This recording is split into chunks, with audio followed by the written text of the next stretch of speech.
Hello everybody, welcome back, and as I'm sure you remember from last night, we did the first episode of Peaky Blinders on the Patreon, and I loved it. So, and I couldn't wait to see the next episode, so yeah, I have to do the next one right now, so that's what we're going to do. So this is episode 2, okay?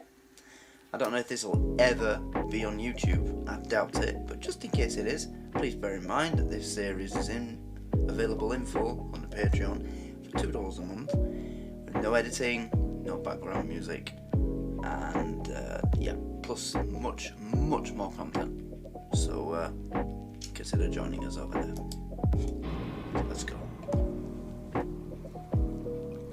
So the last episode, they ended up with a bunch of guns that they didn't mean to take, that belonged to the government, and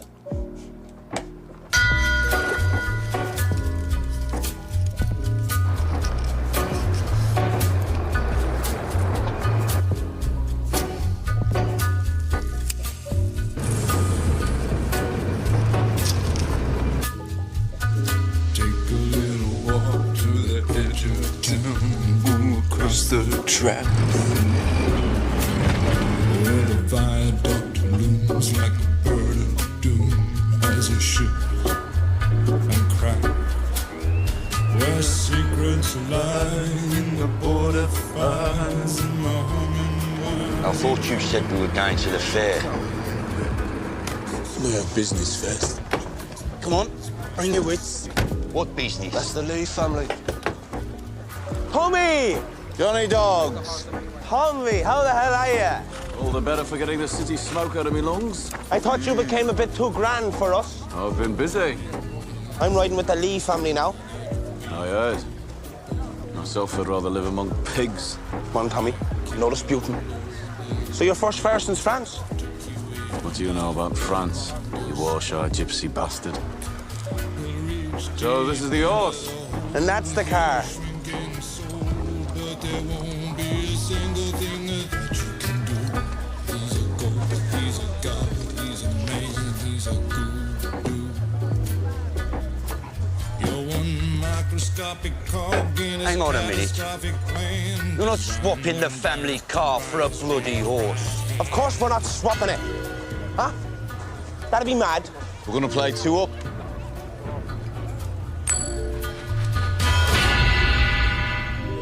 this is so stylistic. I love it. It's got a very Western feel to it, even though I don't watch Westerns. 2 heads. Yeah. You knew it. You knew it. Tommy, you bloody idiot. Shut up, Arthur, I won. Right. I promised Johnny I'd let him have a spin in the car if he lost. All right. Ah, you see, he doesn't think. You Lee boys are laughing at my brother. Are ya? Hey! Tommy! Tommy! I asked you a question. Tommy, come on, it's just a crack. Get your family out of here, go and enjoy yourselves at the fair before they start a war. Huh? Chiama Jor? Once si po si katalingo, papa si slingo, once si latcha Roma. Or latcha Roma? Yeah, but his mother's a diddy-coy whore.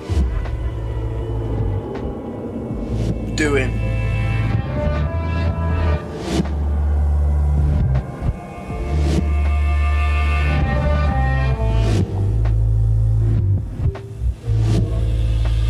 So that's why there's in the hat, right?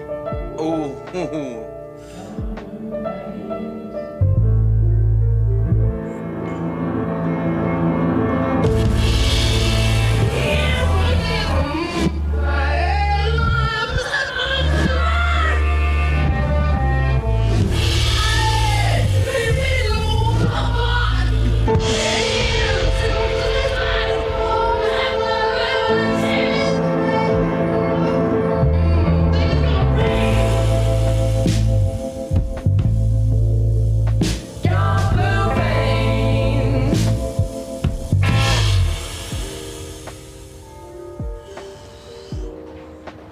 That was so cool. That was so chaotic and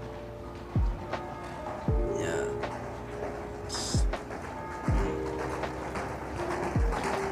such a vibe to this.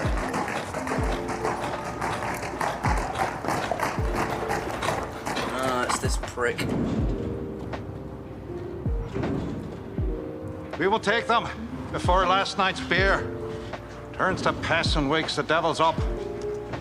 We will leave no stone unturned. Every gun, every bullet will be brought to me for inspection. Now, take your positions. They're raiding the street.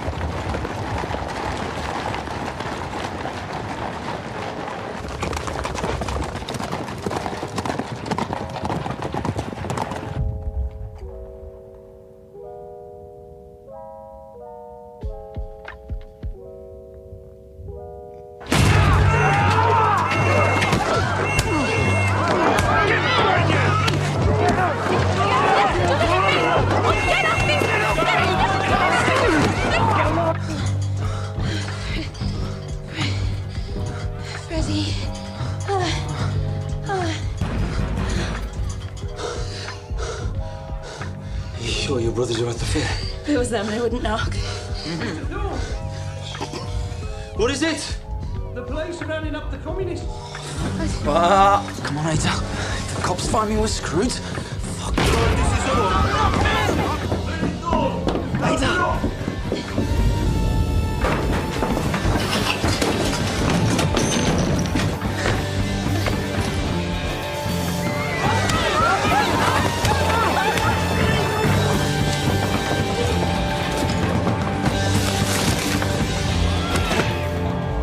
So brutal. I'm surprised they're not beating up the kids as well. The boys, obviously. They don't beat up little girls. But I'm surprised they're not doing that as well. They're just booting down these people's doors, dragging out the men, and then beating them up. They might not even be involved. It's a job, Ada. I'll catch you. Come on.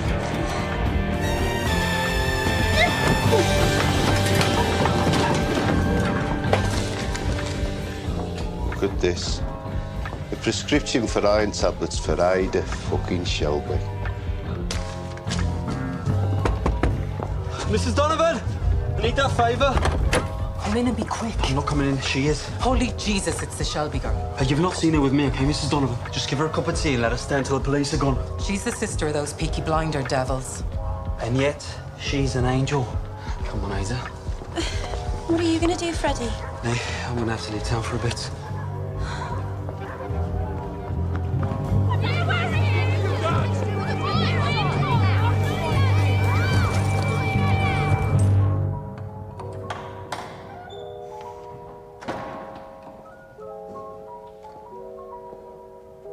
The gentleman would take off his hat, put out his pipe.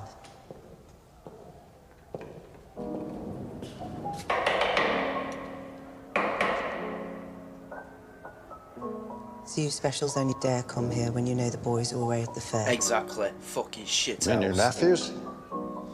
Their guns and their razors. Is it them you're lighting candles for? No. I'm lighting candles for the boys from the garrison who lost their lives in France. There's a list there. Look.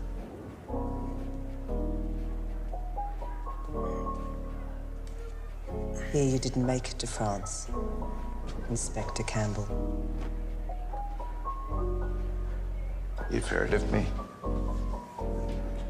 I've heard of you. Is it the Holy Grail you're looking for? As a matter of fact, it is the Holy Grail I'm looking for. Something precious, something stolen. Perhaps you know what I'm talking about. Sorry. Misunderstood your intention when you pushed me against the wall.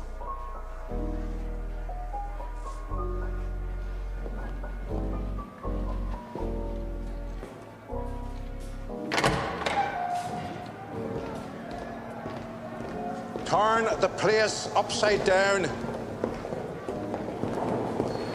Arthur Shelby said you people would help us. We don't know what you've lost. How can we help you find it? But I have found out subsequently that I was speaking to the wrong man. Next time, I want to talk to the boss. Licky Tea Rooms, Friday, 10 o'clock. And when I say the boss, I mean Thomas. Oh, the Irish girl told him that, didn't she?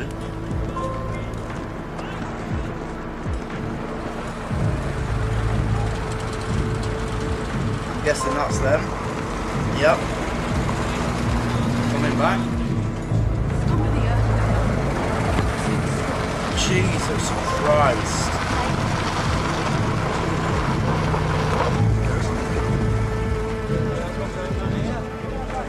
Now what the bloody hell's been going on here?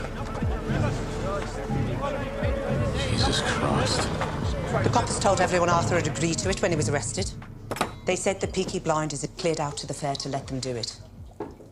No, I never said nothing to that copper about smashing up bloody houses. All right, which pubs do they do? The guns, the chain, the Marquis, all the ones that pay you to protect them. The only one they didn't touch was the garrison. Make sure people think we were in on it. Wow. Smart as copper. So go on, drink your beers, get out. You better show people. So basically, it was like a smear campaign. Well, you're still the cocks of the walk. And add some cash to the landlords of the pubs. Pay some veterans to fix the places up. Give us the bag. So what about you, Tom? What about the people that have had their houses To wrecked? Charlie's to stable the horse. She looked for sword in the box. Let them see your faces.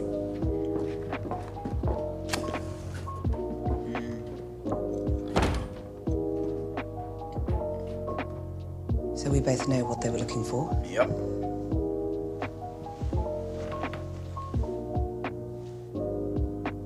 You don't read the papers. Ricing papers. So let me tell you the odds. I reckon it's 3 to 1 there'll be a revolution. I wouldn't bet on that. That copper's betting on it. He's not going to let it rest till he gets those guns back.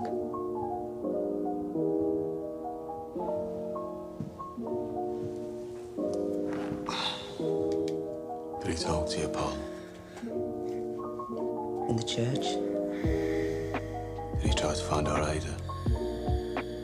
she was sleeping. Where was she sleeping, Paul? Thought you didn't care for women's business.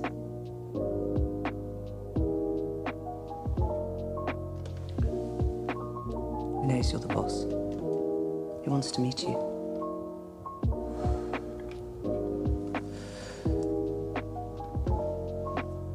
Will you talk to him?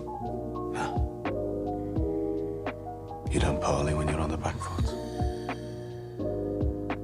We'll strike a blow back first.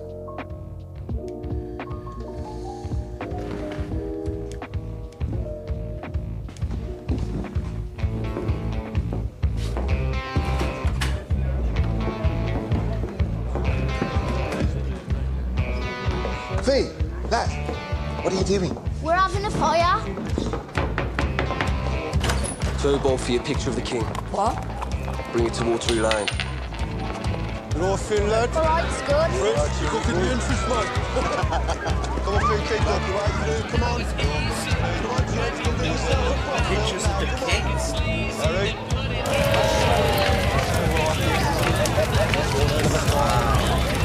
So this is like a symbolic gesture that they're basically saying to that prick, that Irish police inspector, we have no allegiance to the king now.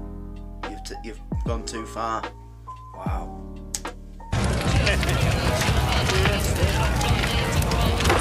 Come on, boys.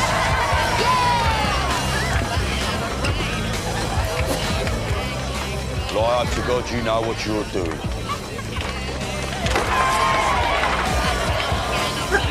Little lad had a drink of beer. Bless him. Come on, lad. Hey, it's the 1910s. People were less picky about that kind of stuff. I'm a reporter with the Birmingham Evening Dispatch. I had a phone call. Someone called Thomas Shelby.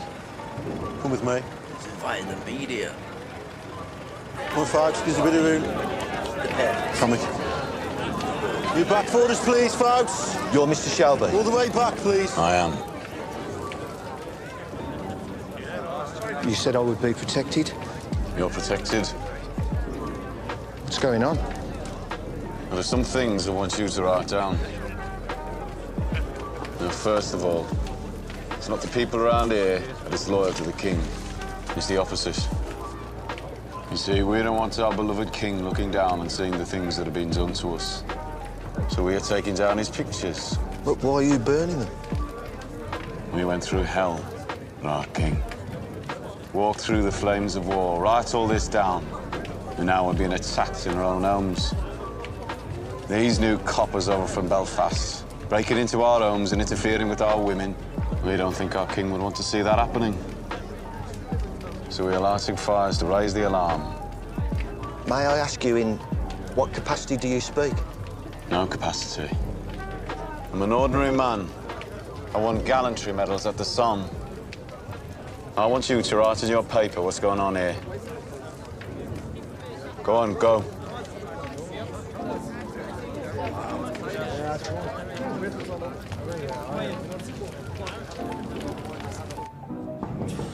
Come on. Some great shots. You know, him telling the reporter what to write down, and the view of him that you've got is like, you know, the heat rising off the fire, and then it's the opposite way around, him facing the fire. It just, oh. Yeah, Great cinematography. there's a telephone call for you, sir, on the London line. There is? It's almost midnight. It's Mr. Winston Churchill, sir. Your best pal.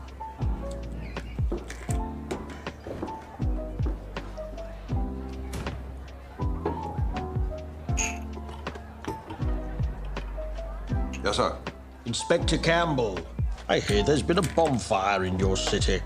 There was a small fire reported around 9 o'clock, Watery Lane. Certainly nothing to trouble you about, sir.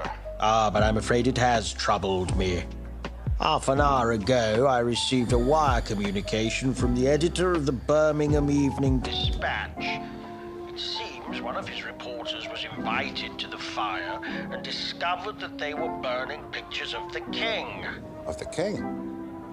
Any newspaper report which may cause embarrassment to His Majesty is always referred first and as a matter of routine to the Home Office. I will go down there immediately and arrest those involved. No, you most certainly will not make arrests. If there are arrests, there will be trials. If there are trials, there will be more newspaper reports, which will necessarily mention the burning of the king's likeness. I put you in Birmingham for one very specific reason. Are you any nearer to finding those stolen guns? We are making steady progress. We need results. Good night, Mr. Campbell. Sir, could I at least ask? Does this report name any of those involved? It names a Mr. Thomas Shelby. The report mentions he's a war hero.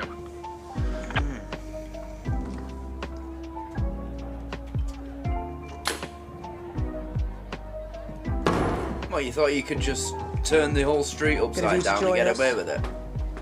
Where have you been all day? In bed. Couldn't sleep. Then I couldn't wake up.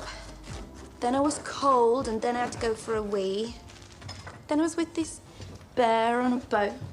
That was just a dream. And I was hungry. Why are you reading the paper? Why wouldn't I be? I've got a funny I've feeling seen you about... read the paper. I've never seen you light fires with them. The BSA are on strike. Miners are on strike. IRA are killing our boys. 10 a day. What? She's pregnant. Stand up. Why? She's noticed it too. I thought there was something, you know, the way she was talking about, first I couldn't sleep, then I couldn't wake up, then I was hungry, then I needed a wee. Yep, she's pregnant. She's pregnant to that communist, and it's gonna fucking kick off big time. Polly, what are you doing? Ada. How late are you? See? Knew it. How late are you? 1 week. 1 week? Yep. 5 weeks. Oh, 5 weeks, all right. 7 if you count weekends. I think it's a lack of iron. 7 if you count weekends? How many weeks is it? 1, 5 or 7?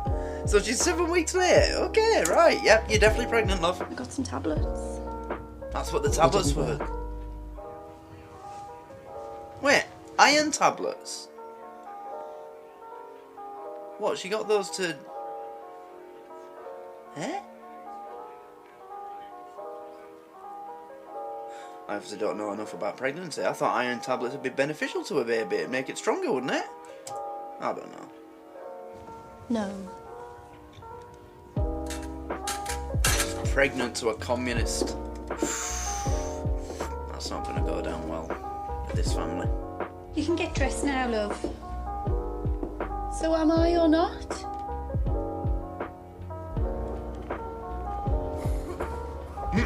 And she's smoking. Keep bloody walking, Ada. If anybody sees us here, they'll know. I'm not getting rid of it, Aunt Paul. Just come home and we'll talk about it. You get off me or I'll scream it, I swear. She's pregnant. All right, you want to do this on the street? Let's do it. Whose is it? If I tell you, you'll tell them and they'll cut him to pieces. Not if he marries you, they won't. Will that even be Will he marry you? Won't that be even worse? I don't know where he is. A communist marrying into the Shelby He's gone away, family? but he said he'd come back. Yeah, but they all say they'll come back.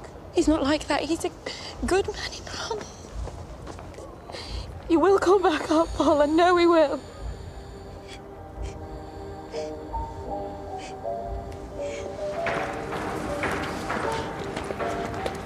Give me down the Spanish saddle, Joe. Yes, Tom. Spanish saddle. He's a beauty, Tom. Yeah. Beautiful, yes.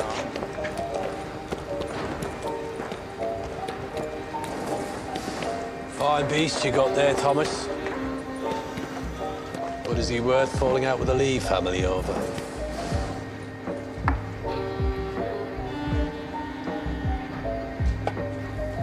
Bullet.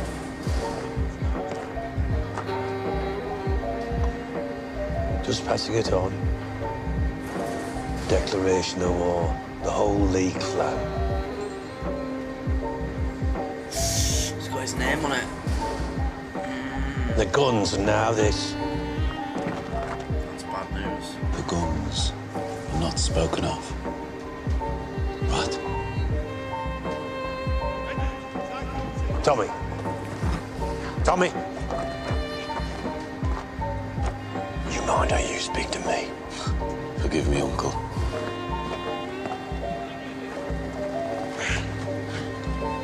It's Thomas Shelby against the old bloody world, right?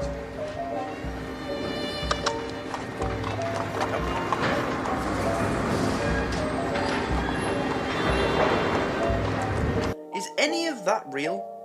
Or is it completely a CGI shot? Because none of that looks like Birmingham.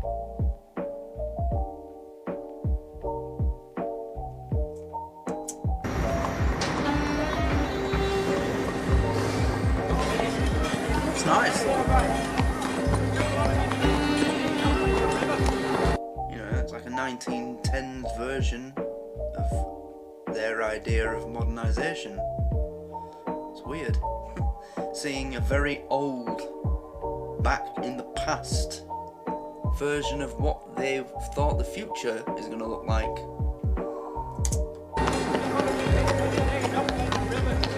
Industry.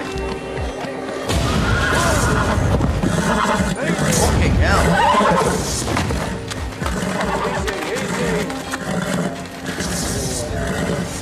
Easy, boy.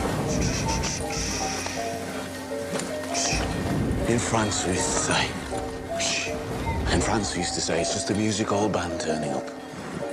It's just trombones and tubas, that's all. It's just noise. It's just noise, hey?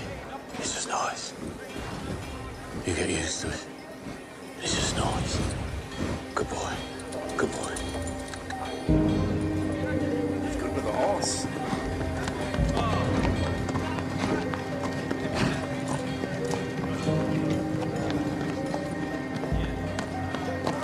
Some pain there, boy, eh?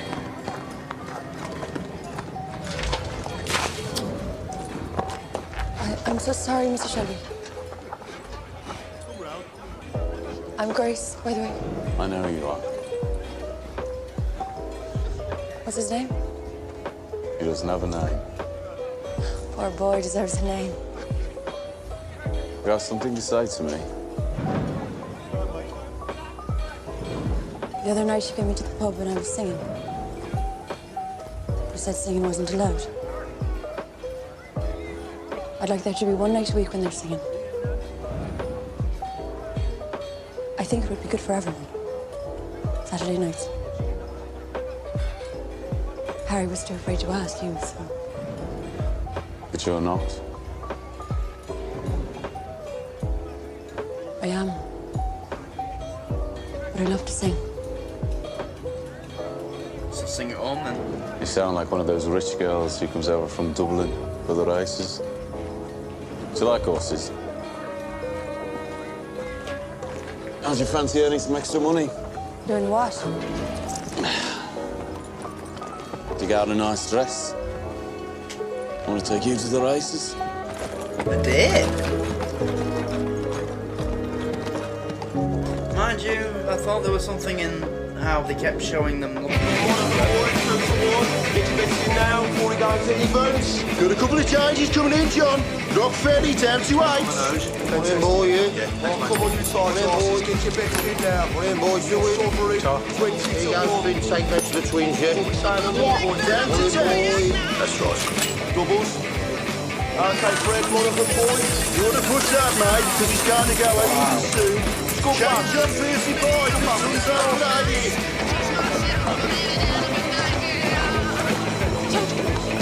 Sorry, Mr. Shelby. Go on.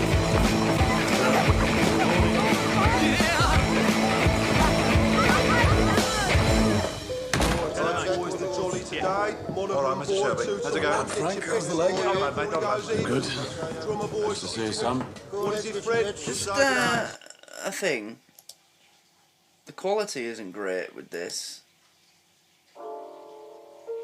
So... Wants to have a really...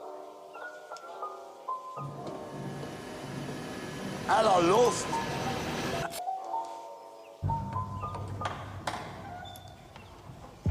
Saying I lined it up just in case, because sometimes BBC iPlayer can be dodgy, and it shouldn't be, you know, because this is a BBC show. I was going to start it on Netflix, but I thought I'll try BBC iPlayer because it might be a bit better quality. But clearly not. It keeps, you know, blurring and keep getting pixelated, so we'll go with this.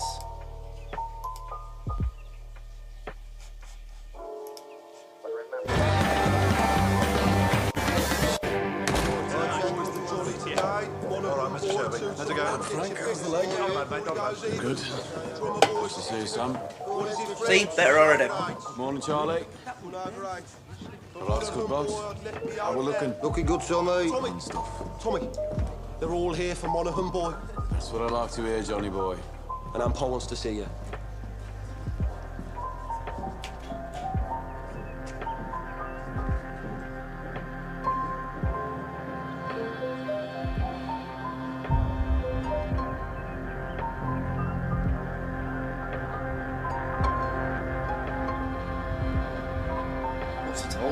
What's she told him? Has she told him that Ada's pregnant? And that it's Freddie?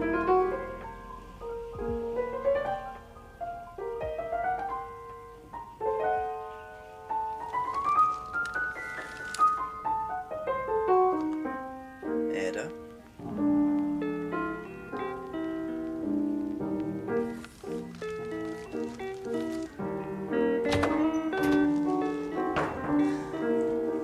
Before this gets into what it's going to be getting into, silent pictures, it amazes me people used to watch them. Seriously, just go onto Netflix or whatever it is and play a movie, but turn the sound off and then, I don't know, play some classical music on your phone. See if you can, you know? I mean, I know they used to make them so that what you were seeing on screen kind of told the story itself. But I just can't believe that's how movies used to start, you know, it used to be silent. I find that fascinating. It's amazing how far we've come. Thank God we've got, you know, what we have now, but it's just like, you know? And then talking pictures came out. Talkies.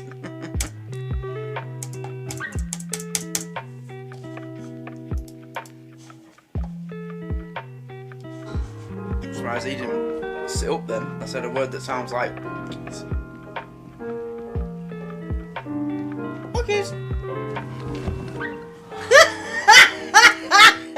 I knew you'd sit up. No, bye. He's just been for one as well, literally. Before I started this, I went to the shop to get that and I took it with me. Didn't I? It's your favourite word, isn't it, boy? Okay. Whee! No. Sit down. I'm joking. Sit down. We'll go out later after this, yeah? It's freezing cold out there as well. Good boy.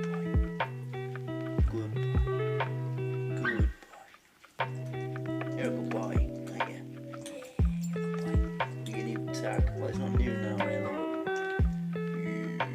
Good boy. Right.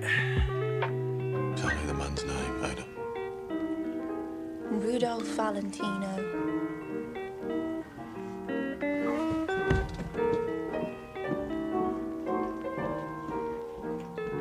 What?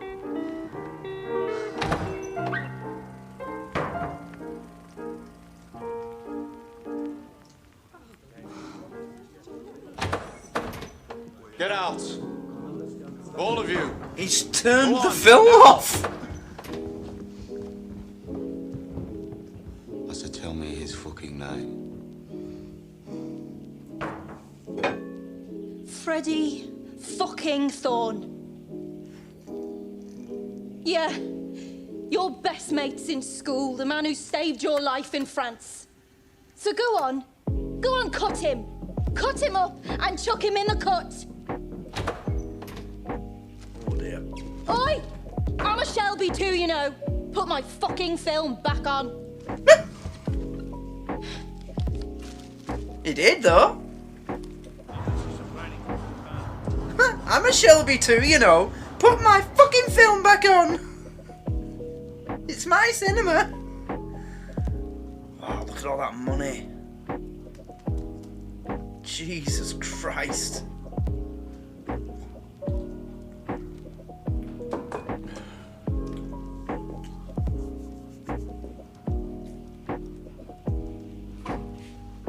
So Monaghan boy finally lost? Third time unlucky. We took money from all over the city. Yeah, but you paid back to people around here. Buy your popularity back. Already done. Taught you well. And you fixed this race without the permission. I like that. And again, you see another, like, more similarities with the Krays. That feels like something they do. You know, they're absolutely demonised and villainised by the legacy media and everything that portrays them, whether it's a film, a documentary or whatever, but they did look after the people in their immediate area. They just did, you know. Kids in the street, if they had no money and a Kray saw, you know, walking out the shop looking sad because they couldn't buy this week, they'd run over and give him some money. They'd used to give, you know, young lasses that had just recently got pregnant, they'd give them some money. You know, they used to say to people like they were veterans from World War II or whatever, you can drink in my club for free for as long as you want. They used to look after the people in their district of London. And it, you know, these have done the same. They're running a con with the horse, waiting until everybody's betting on it, and then it loses so that they can keep all the money in the betting money, but they're paying it back to the people. I like that. Good gangsters. These are gangsters, not these fucking silly little idiots running around London stabbing each other to get to the top of the league table. It's literally a sport now. They've got league tables. And the person who stabbed the most people, you're at the top. Yeah. There's also another factor with all that going on in London that, shall we say, wouldn't have been a problem in these days. I'm sure you can guess what I'm talking about. The stabbing culture in London is literally an imported thing. It's not a British thing. It was started by Somalians, so it wouldn't be a problem if certain things hadn't happened. It's the truth. Just the truth. Look it up. Stabbing culture, Somalia. Look it up. There's a history going all the way back. It connects all the way back. But you'll have to dig deep to find it. You won't find it on the BBC. They'll tell you that it's as British as Battenberg. Well, is Battenberg British or German? But I'm just saying, these were gangsters, gentlemen gangsters. And they only fucked over people that Obviously didn't teach you well enough. deserved Rule it. 1, you don't punch above your weight. Billy Kimber is there for the taking. Says who? Says Tom in his Parliament of One. I ran this business for 5 years. Yeah, well, I was away fighting, remember? Where I learned some things, such as you strike when your enemy is weak. And I thought you came here to talk family business. I'll deal with it. You're too busy taking over the world. Holly, it's about Ada. I need to know.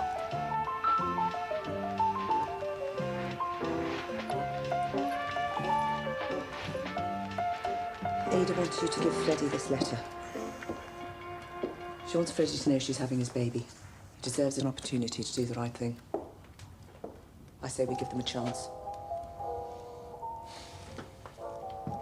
Be interesting to see what he does.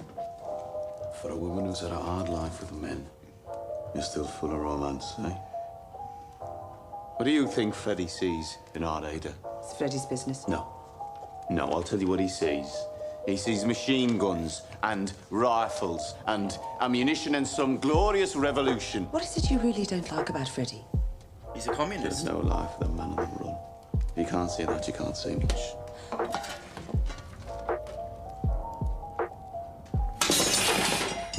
Damn them for what they did to you in France. Tell Ada Freddie went to America. Oh, Russia. Paul, it'd do no good for Ada to bring a baby into the world alone. Paul, listen. The truth is, you would have hit me with that thing if it weren't for the fact that you know I'm right.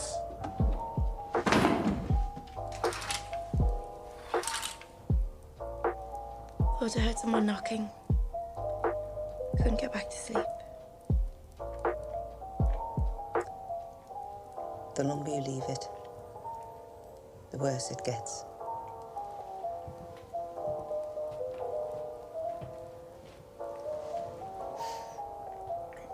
Believe me, I know. I was 16. And I didn't dare tell anyone. Polly, Freddie will come back. In the end, I did it myself. I did it to myself. And I almost died. How? How did they do that in them days? He didn't come back. They don't. Why should they? You know the words. You're a whore. Baby's a bastard. But there's no word for the man who doesn't come back. One day, on your wedding day, you'll have a good man on your arm. And you'll say, Polly, thank you for common sense.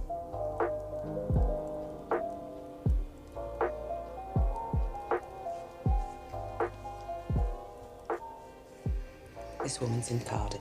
We'll take the train tomorrow. Go to the castle afterwards for a treat.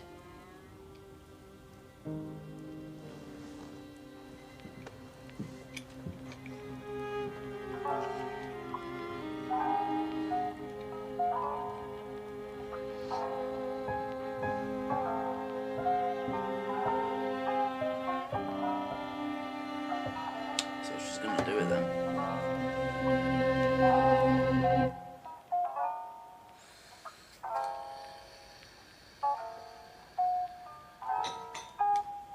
Oh, that's beautiful, isn't it?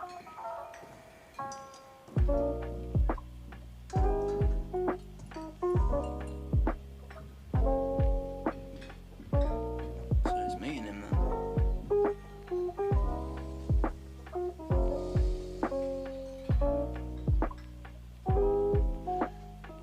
he chose this place because it is outside both of our jurisdictions.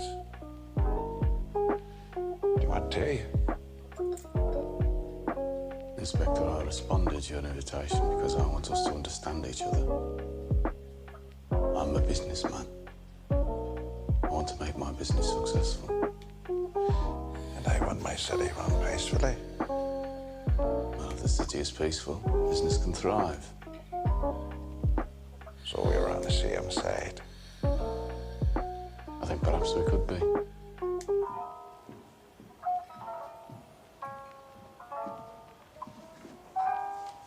Night. How can we be on the same side when I see things like this? My men found this in the bedroom of a known communist. It has your sister's name on it. It was obvious she'd been sleeping in his bed. Are you also in bed with the communists, Mr. Shelby? I do not share their fantasy. And as for my sister, I've already dealt with the situation. Freddie Thorne is at the very top of my list. I'll cross him off. He won't be returning to the city.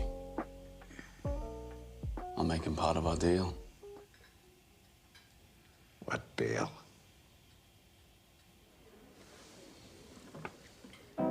You and your specials will leave my businesses alone from now on. No more raids into our territory, no more smashing up pubs, no more lifting my runners. You will turn a blind eye to all of my gambling operations. Also, I am planning an expansion onto the racetracks. I intend to do business with Billy Kimber. He runs most of the legal trackside betting outside of London. He has policemen on his payroll. I want you to put in a word with the Chief Inspector of Gloucestershire that his men should leave me alone when I make my move. Wow. Forgive me, I don't seem to have a pen to write down this rather long list of demands. And what do I get in return? I have what you're looking for.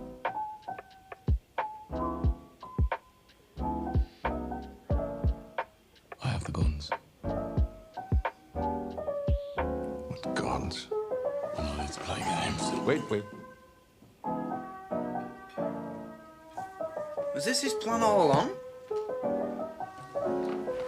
But how could he have known? No, it couldn't have been, could it? Because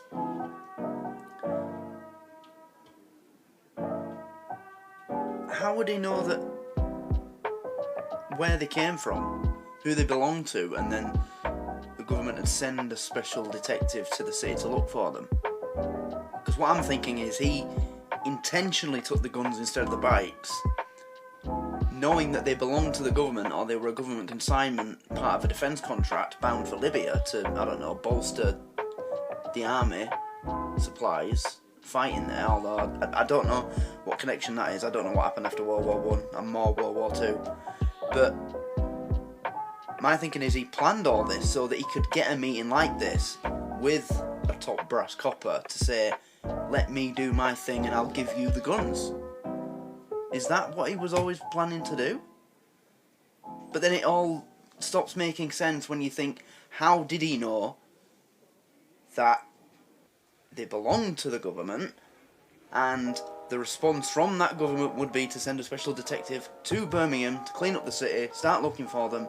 How did he know that they were that important to them? And that he'd get the right copper who would even consider this deal? I don't know what to make of this. This is, wow. I'm looking forward to finding out if it was and how they explain it. But I don't know what to say. Did he plan this all along? Because it's a great plan if he did. A really great plan. Steal some government guns, get the Chief Inspector, have a meeting with you and ask for what you want. That's a great plan from a criminal point of view. As Tommy Shelby is, you know, leader of the biggest gang in Birmingham. But how did you know that it'd happen like this? I'm looking looking forward to this. Finding out what... 25 Lewis machine guns, 50 carbines, 10,000 rounds of ammunition, all in a crate, bound for Libya. Stolen from the BSA factory proofing bay. I'm guessing they sent you to Birmingham to get those guns back. Well, it's me that has them. I've left word with men I trust that if I am taken into police custody for whatever reason, those guns will be shipped to Liverpool. From there, they will be sent directly to Belfast and sold to the Irish Republican Army. Oh my god! He's got him over a barrel. So not only is it possible that he planned this all along to get one over the police, but he's also said to the policeman, if you do not accept my deal and take your guns back that I've stolen from the government, soon as word gets out that I'm in police custody, those guns are getting shipped to Liverpool and then Belfast and being sold to the IRA. And this guy is well, he's the opposite side of the IRA. He's what side were the IRA on? Were they Catholic? I don't know all about that. Just bits. I know that the IRA were the bastards, because they're the ones that kept bombing the fuck out of England. But, yeah.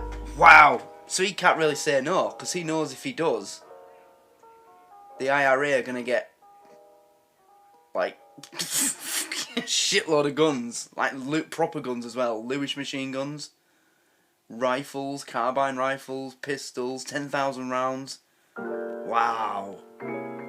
If he planned all this in advance, he is a fucking genius. A criminal mastermind. It's one thing to set something up so that you can get a meeting with a copper.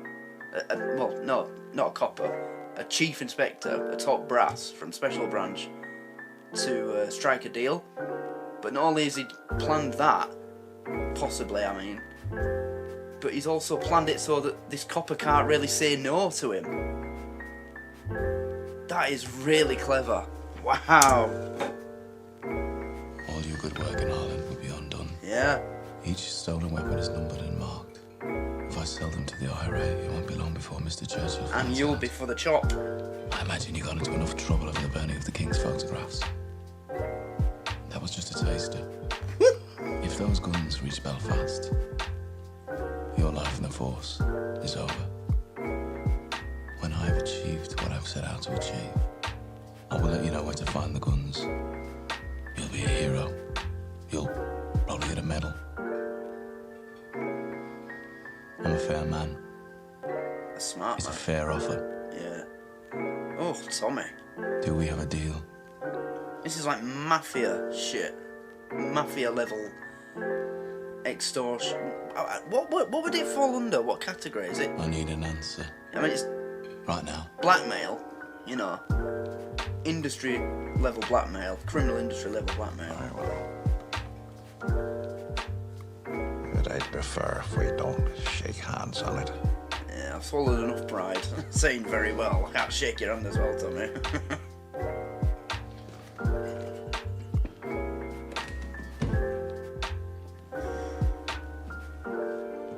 Why would I shake the hand of a man who didn't serve? Who didn't even fight for his country? Yes! Boom! Why would I shake the hand of a man who didn't fight for his country?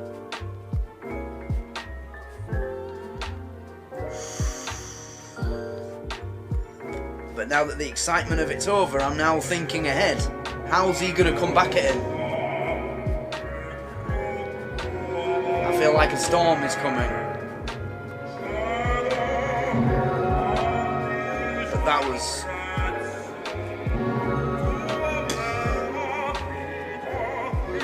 what a plan.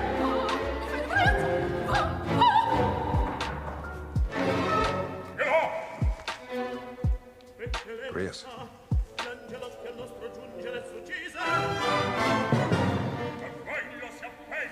I have new information. Thomas Shelby is now the beginning, the middle and the end of your mission.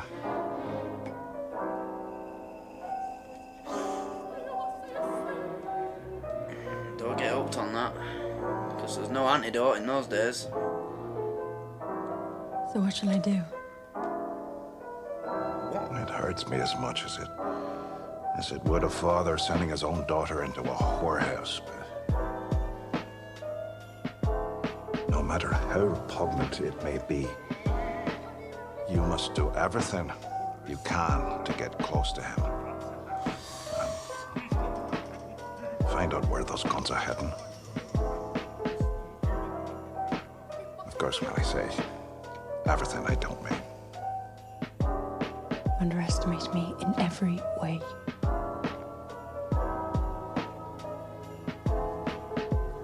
She's willing to do that.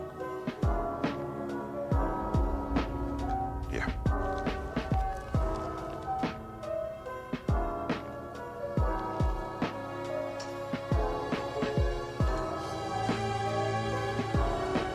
You are now active in a military operation on behalf of the Crown. And I wish to God circumstance hadn't chosen Active in a military operation on behalf of the Crown. I'm late for my shift. Again, though, you know, did this actually happen? I mean, as I said in the first episode, it was literally non-existent that they would put women on the beat in the police. Never mind on royal family sanctioned operations. This is government royal family level intelligence. Like, they're going after the biggest criminals in Birmingham. And one of the two leading agents is this woman. Did they actually do that back then?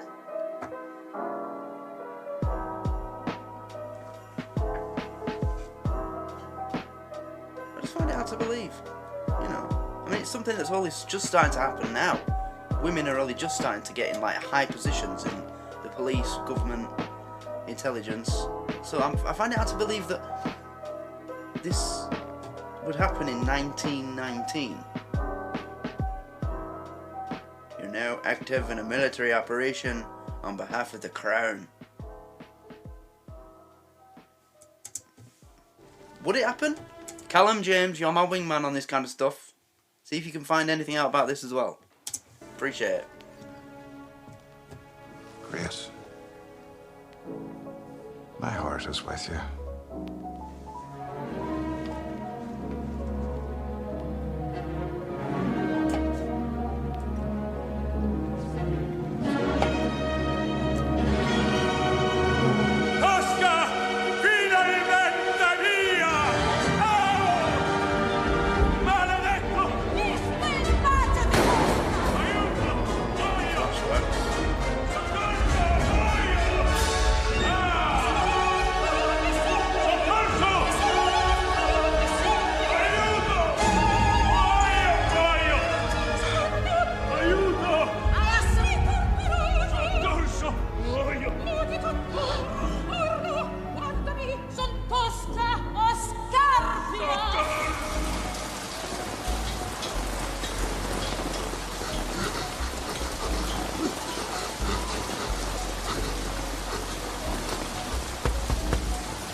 What?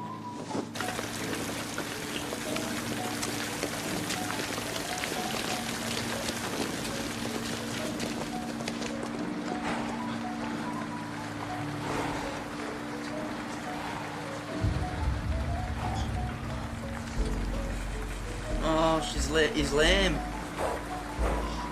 He won't stand on it.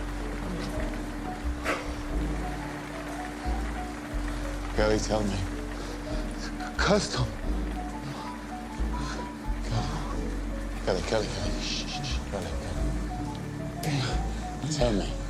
Tell me, Kelly, what's wrong with yours? You bought with the fair and bad feeling. The Lees put a bad seed in the hoof and got an old woman to put a spell.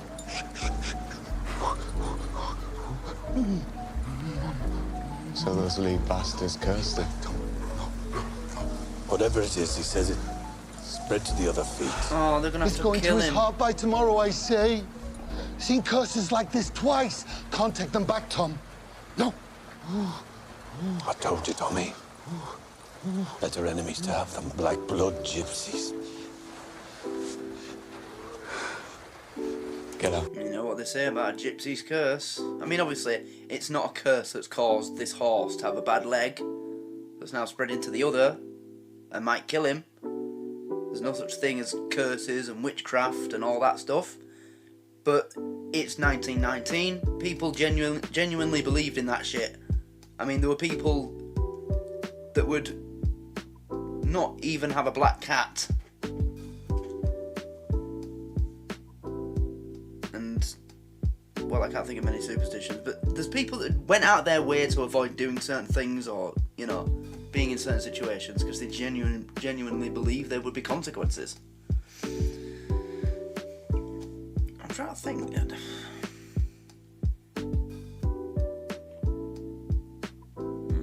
I can't think of any, actually.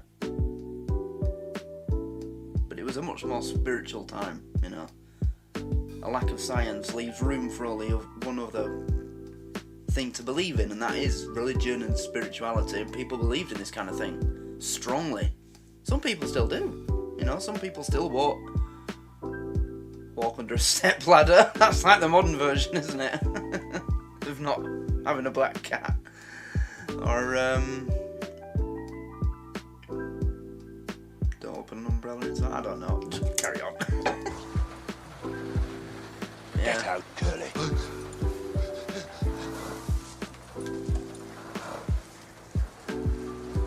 Sorry. Oh, he's gonna shoot it.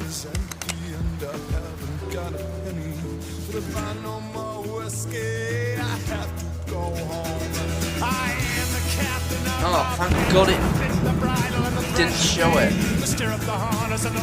I couldn't watch him shoot that horse.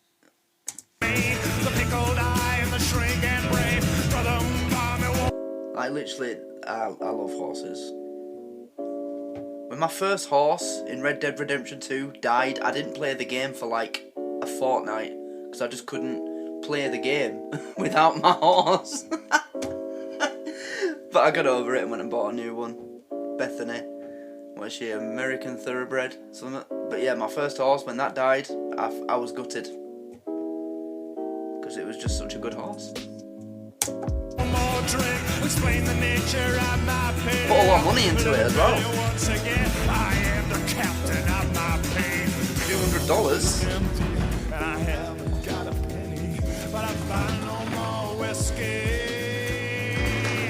We're a bit slow though. You're close, Mr. Shelby. Just give me a drink.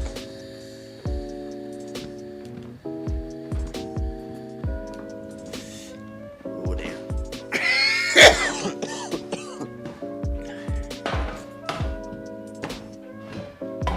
Shall I leave you alone? Came here for company.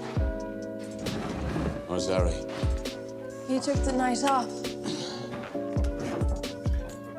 We went to the pictures. I'd love to be able to taste alcohol brewed in them days. How's your brewed flowers? Just to see if there's any difference. I mean, there would be. But just...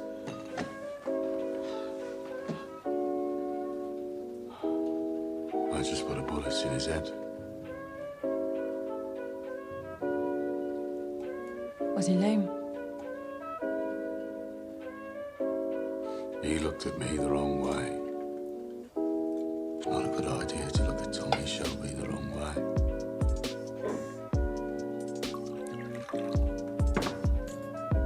What a waste. Yeah. A waste is what it is.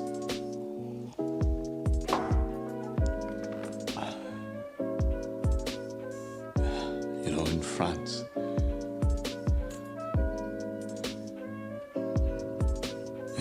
I got used to seeing men die. Never got used to seeing horses die. Ooh, that's powerful. Ooh. They die badly. Yeah, screaming. Whinnying. I don't get a dress like you asked. Thanks. It's Cheltenham you're talking about.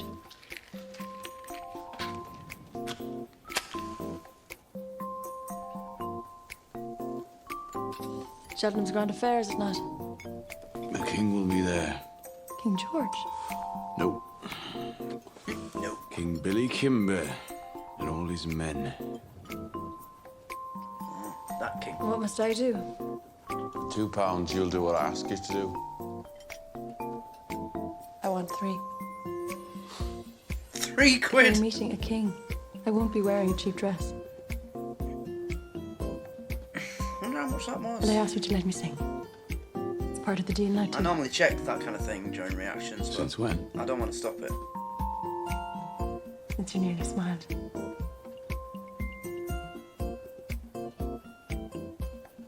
Saturday nights, open and easy. Everyone gets to sing their song just like we did in Dublin. You never worked in Dublin. So don't lie to me. I asked around about that pub he said you used to work in. I have friends over there. No one has heard of you.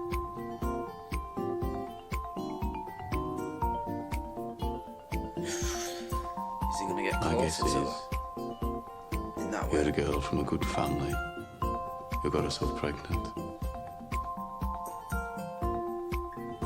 It's not something I want to know. She's going Bringing with a it. child into the world alone ruined your life. What? He just laid that out for her on a fucking plate. So I'm right. And Polly is wrong. Right about what? Doesn't matter. I am surprised, you know, considering the length, you know, the length and breadth of that deal that he tried to strike with. Is his name Campbell? Campbell, DCI Campbell, or whatever his name is. His rank is. Yet he can't see that. Literally on the same day that he hears that there's a copper coming from Belfast to Birmingham, like a day or two after he's stolen some guns, that all of a sudden there's some random Irish lass that nobody in town has ever heard of or seen before turning up at his pub asking for a job, and he can't make the connection that she might be connected to that. I'm struggling to... I just can't see how he can't see that. Surely you'd think, oh, that's strange. There's an Irish copper on my case, and now all of a sudden there's an Irish lass asking for a job in my pub. Right? Wouldn't you think that? Surely you'd make that connection. Criminal mastermind like Tommy Shelby as well. Family business. You won't tell anyone my secret. Do you think I tell people things? So what do you sing? Anything you want. Right. Get up on a chair.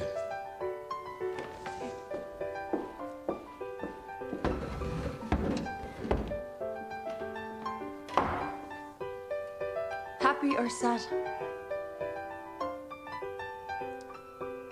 Sad.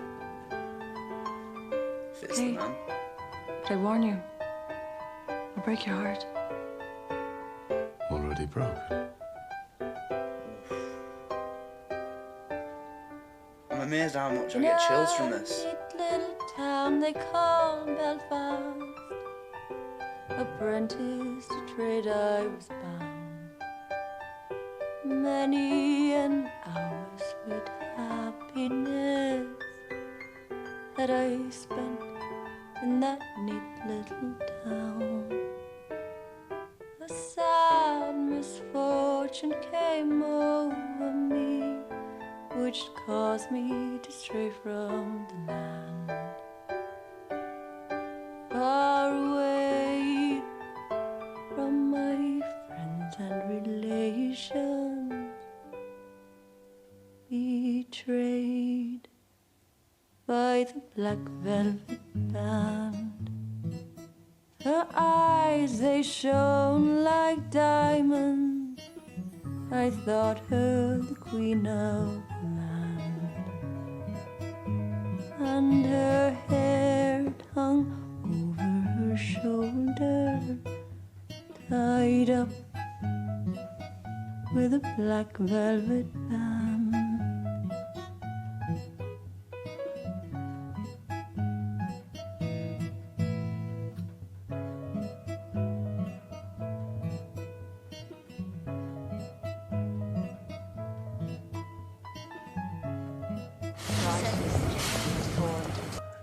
Look, it's Keighley train station again.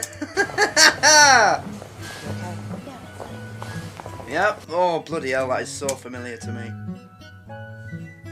Right, I saw something here.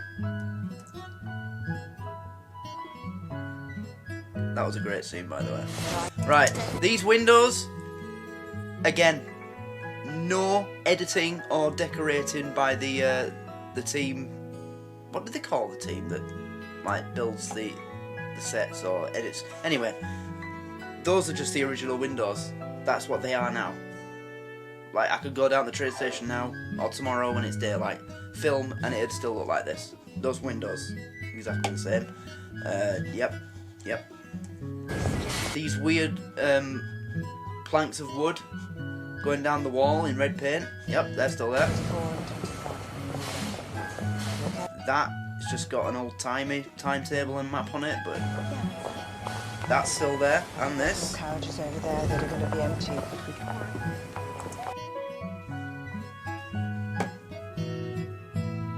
Wait a minute. Jesus. Freddie. She's ferrying up. You came back? I was trying to see, there was a building in the background. And I think that's the old, mill.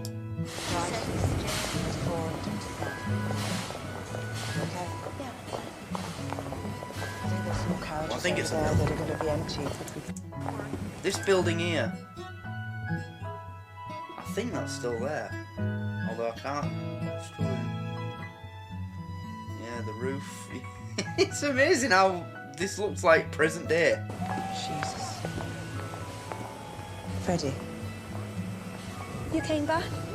Because it just looks so old in present day that they don't have to do much Got to a it. tip off.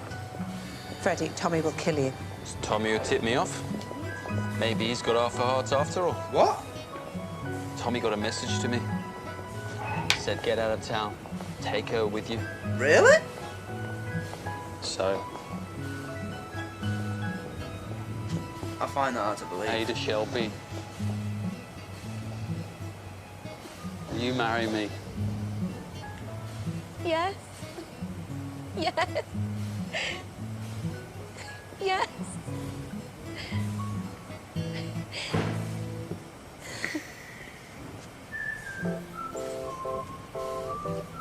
Fair enough.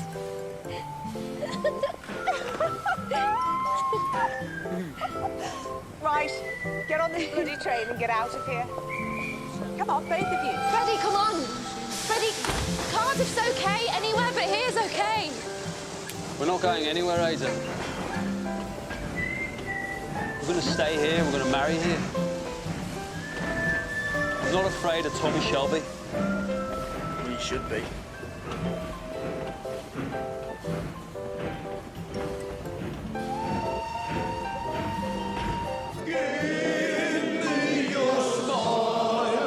Ah, the singing nights.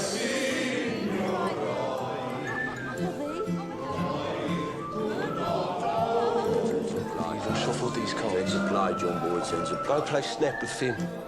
Did you want whiskey as well? No, just beer. Well, no, whiskey time. You're expecting trouble. Jesus Christ, Tommy, what the hell made you let them sing? It's like they're strangling cats out there. All right, 20's the play, come on. And what did make you change your mind, though, Tommy? Yeah, I mean, it's about time, Tommy. Time for what? Tommy took himself a woman. Just play the bloody hand. You stay the way you are, Tommy.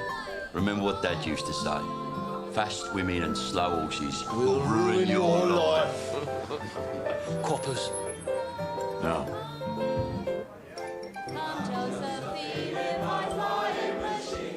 Is he expecting someone? Oh, she goes. From Titanic.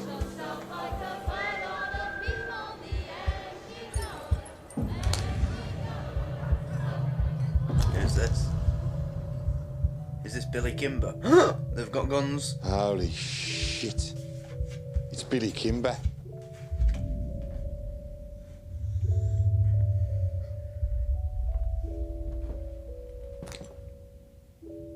Is there any man here named Shelby?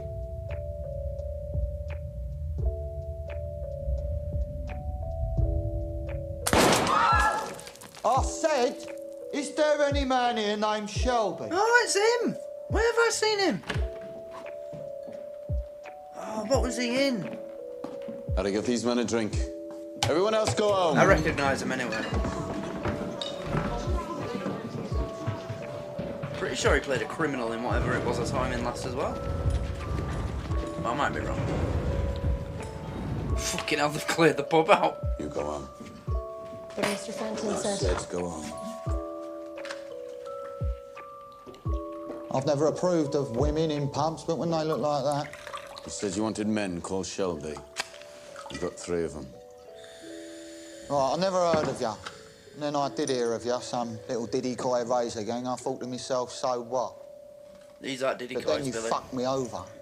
So now you have my undivided attention.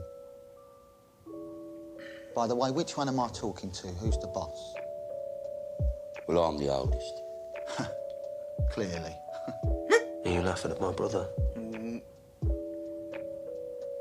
Right, he's the oldest, you're the thickest. I'm told the boss is called Tommy, and I'm guessing that's you, because you're looking me up and down like I'm a fucking tart. I want to know what you want. There were suspicious betting patterns at Kempton Park, a horse called Monaghan Boy. He won by a length twice and then finished last, with £3,000 bet on him. 3 grand. Which one am I talking to? Which one of you is the boss? I'm Mr. Kimber's advisor and accountant. And I'm the fucking boss, OK? Right, end of parley. You fixed the race without my permission. You fucking gypsy scum. What, live off the war pensions of these poor old Garrison Lane widows? That's your level. I am Billy Kimber. I run the races, and you fixed one of them, so I'm going to have you shot against the post. Mr. Kimber.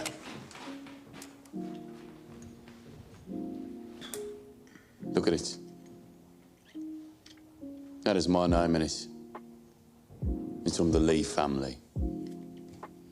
You were also at war with the Lees, Mr. Kimber, am I right?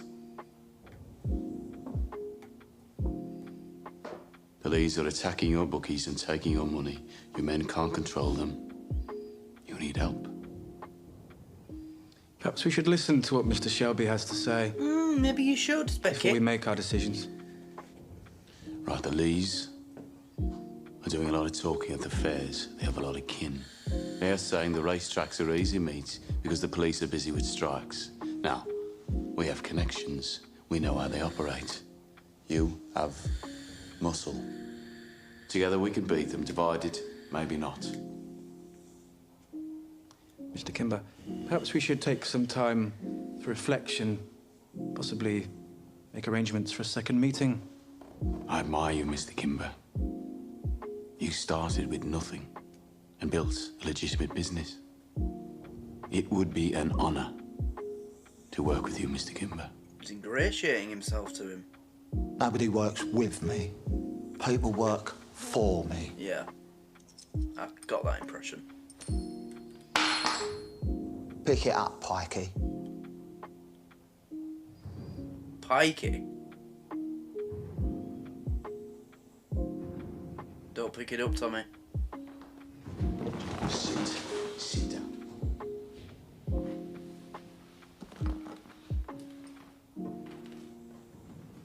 See, a lot of people would miss that, young people, but I know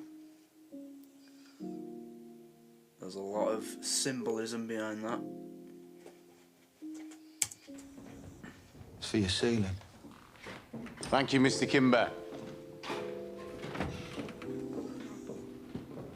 We will be at Cheltenham. As will I.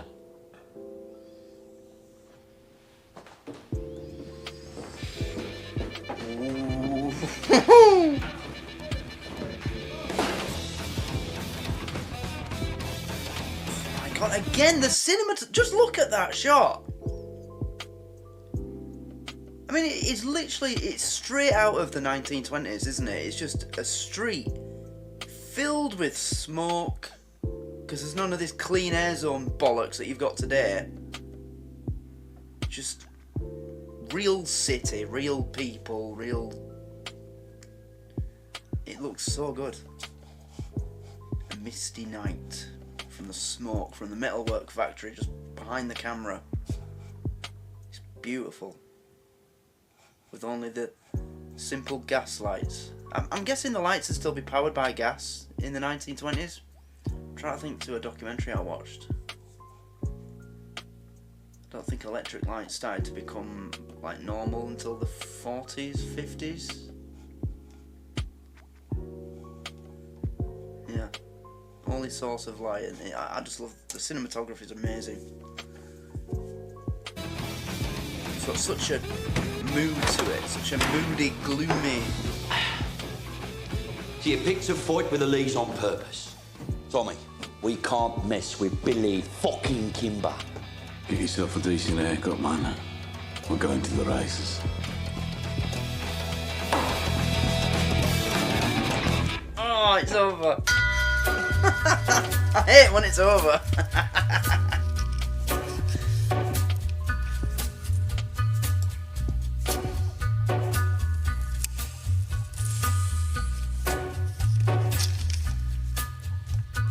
Take a little walk to the edge of town, go across the tracks. Yep, Screen Yorkshire. Of course they have to be involved if you're filming at Keighley train station. Right, so that was the second episode. Ooh, it's getting very, very interesting. So much has happened already. In the first two episodes, you know, we've already established that these guys are the main gang in Birmingham. They're fixing races to the tune of $3,000 a pop in 1990. Now that it's over, I can check.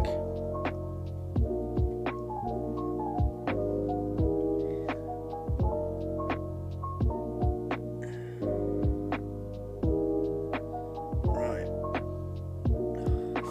I hate cookies. How far back does it go? Oh, it goes, yeah, okay. 1919.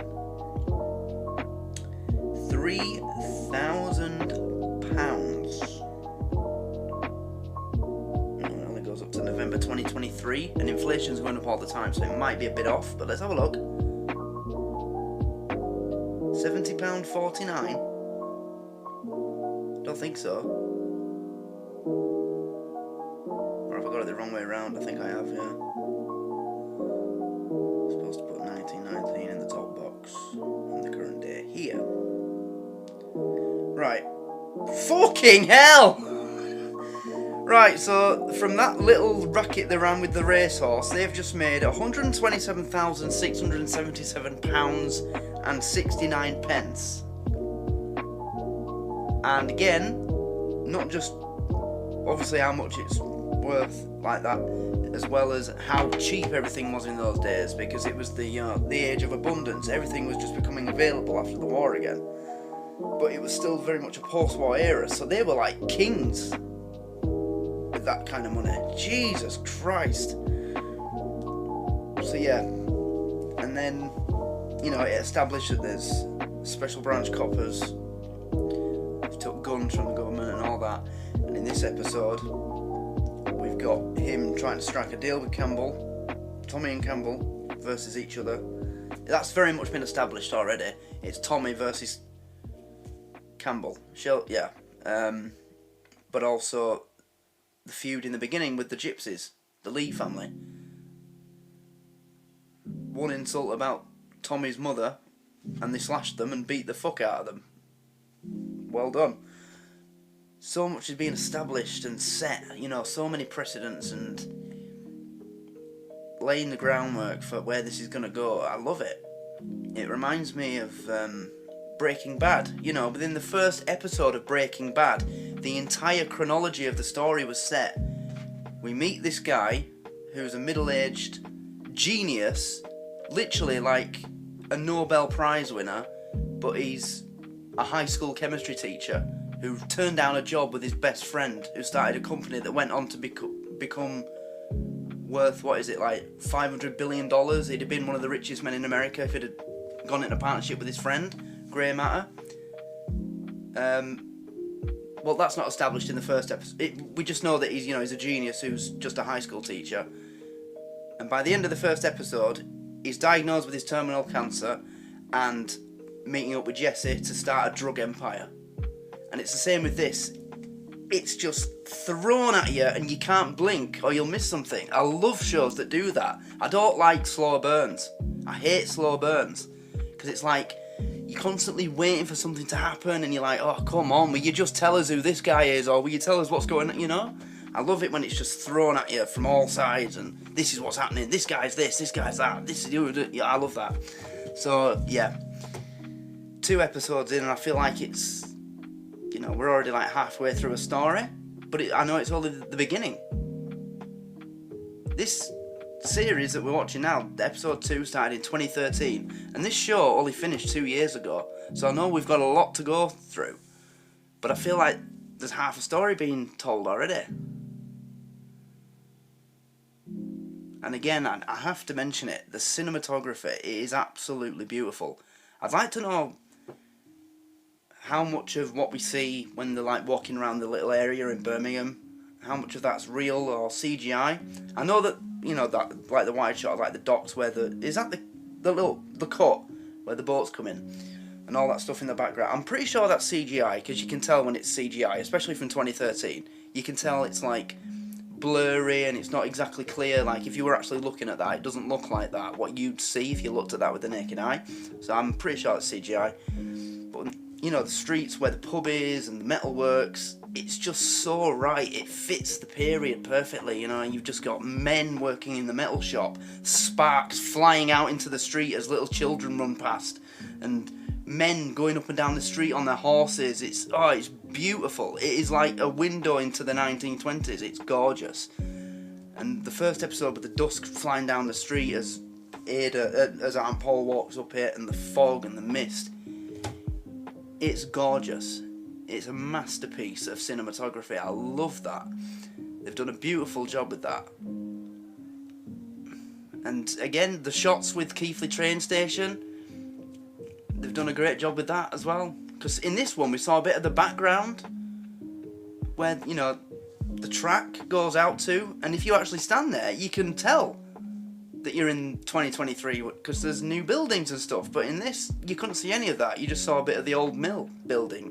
It's now just an empty building now. It's just still there. But with this, you know, it's just, you can't tell. They covered up everything in Keighley train station that's even remotely modern. There's not much of it, I'll admit. It's a very old, rickety, you know, it's falling to bits, quite frankly. But it's still, I like that they don't modernise it because it's old, you know. I like that they keep it like that. But yeah, there's just so much about this that I love. It fits. It's so believable. You just accept. When you watch this, you just accept. Yeah, that's what 1919 would have looked like. I just accept it for what it is, and I love it. So I can't wait to see the next episode. No doubt I'll be doing it tomorrow night or the night after. Maybe not tomorrow night. I mean, we've done this 2 nights in a row now. Maybe we need to do some comedy, because I know most of you are waiting for that. That's what you're here for on the Patreon and YouTube. But yeah, the desire to do it is so strong that I do just want to do it. Maybe I can do both. I mean, I don't know.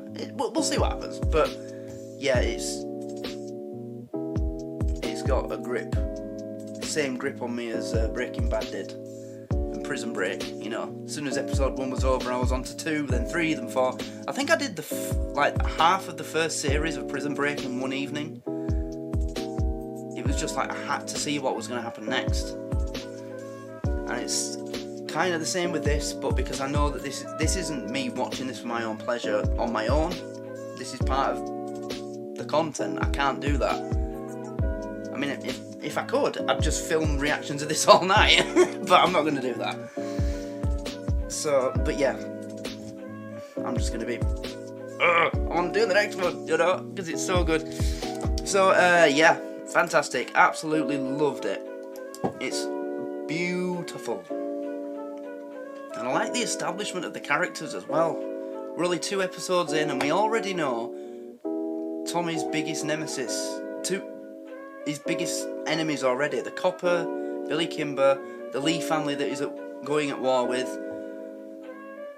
And we also know that he is more than capable of getting advantage over them. He's already, I mean, I know Campbell, he agreed to the deal with Tommy, but he's already, you know, said to the woman, right, things have changed. I know he's got the guns now, so you need to go and work your magic on him. Get close to him, even if that means da-da-da, you know? Which I'm sure she will. That's how these dramas go, you know? Put a female police officer in it to get close to the criminal, they end up shagging, falling in love. I'm interested to see where that goes as well. And if it does get to a certain point where they're in love with each other and then he finds out who she really is, what he'll do to her. That is something I'm definitely looking forward to seeing. I want to see if he kills her, or I don't know. What will he do to her? I hope I get to see him kill Campbell. I hate that bastard already, he's a bastard. I hope he kills Campbell. I'm not sure how I feel about... I've forgotten his name. The communist in Ada. Tommy saying to the guy who got his sister pregnant, marry her and be together. I'm amazed he did that. I thought he was going to kill him, and I kind of wish he did, but alright, that's the way it's going, fair enough, that's your choice. I love Aunt Paul, played by Helen McCrory, rest in peace. Beautiful actress, beautiful woman. She's doing a great job of portraying Aunt Paul as like is the word matriarchal correct? She's like the woman of the family, but she's in no way like any further down the pecking order than anyone. She's, as she said, while the boys were away at war, she was running the organisation. She was the boss for 5 years. So I love Aunt Paul, I love Arthur, I love the other kid as well, the younger brother. There's Arthur, Tommy, and then there's the other guy who looks about 19. I love him. All the characters in the Shelby family, they're all great. The uncle, the boat driver, you know, he's good. Finn, you know, stood in front of the bonfire just drinking beer, 10 years old. I love that. Again, not afraid, you know, portraying accurately what it would have been like in them days. If, you know, they'd be like, yeah, go and have some beer, my 10-year-old brother. There you go, enjoy, get pissed. Because that's what it was like. I love the horse stableman, because he's a bit off his tree, but it fits the character, it works. Anybody else? The bartender's good. The landlord of the garrison, I like him. Yeah, it just, every character feels already so like they've got a depth to them, a real story to them. It's not like, you know, I haven't met any characters yet that I feel like they've just been added in to advance that part of the story or episode. None of that. No, not felt that so far. Every character has felt like they've got their place in this story, like they're there for a good reason, and that they've made a real difference already. They've done great work with this. There's nothing I can say about this that I don't like, or that I'd change, or that they've done wrong. You know? Nothing that I've seen that would say, for example, lower its score on IMDb or Metacritic or Rotten Tomatoes. Nothing. It's perfect. And I just can't wait to get further into this. So, I'm going to end it there. Fantastic episode. And I can't wait to see episode 3, see where this little partnership goes with Billy and his heavies. And the war with the Lee family that's on the way. Interesting to see where that goes. So, as I said in the beginning, it's highly unlikely that this will end up on YouTube, because I've already said this is a part exclusive. I want this to be mostly Patreon, because you guys on Patreon, you deserve this. But if any of this does end up on YouTube, this episode, then come and join us on the Patreon so you don't miss any episodes. And to everybody on Patreon, thank you for all the support. And also shout out to Callum James, who commented on the first episode reaction saying that you hadn't seen the show either, had you? Callum said you've been sleeping on it. But your comment literally started with "fucking brilliant!" !4. so you had the same reaction as me, and that you'll probably do some behind the scenes research and find out things. So, I mean, Callum is basically like my wingman now. Most of the shows that I'm doing, especially the young ones and Bottom, is just, you know, always leaving comments saying, oh, there's this, you know, trivia, and I love reading those comments. Because the show is so much more than what you see of it. You know, there's real people playing those characters on that screen, with real lives and stories going on. You know, it's not just a bunch of actors that have a script put in front of them and then say, there you go, play that and then go home, I'll pay you. No, there are periods between takes where they'll sit down on a sofa together and discuss, how can we make this funnier? How can we make this more interesting? You know, I love reading about stuff like that. Behind the scenes, there's a whole different world, a whole different side to a show behind the scenes. So yeah, keep that coming, Callum. I really appreciate it, mate. You're a legend. And yeah, that's it. So thanks for watching. Please like and comment on the Patreon post. And if you watch it on YouTube, like, subscribe, comment. And I'll see you in the next one. Until then, take care and goodbye.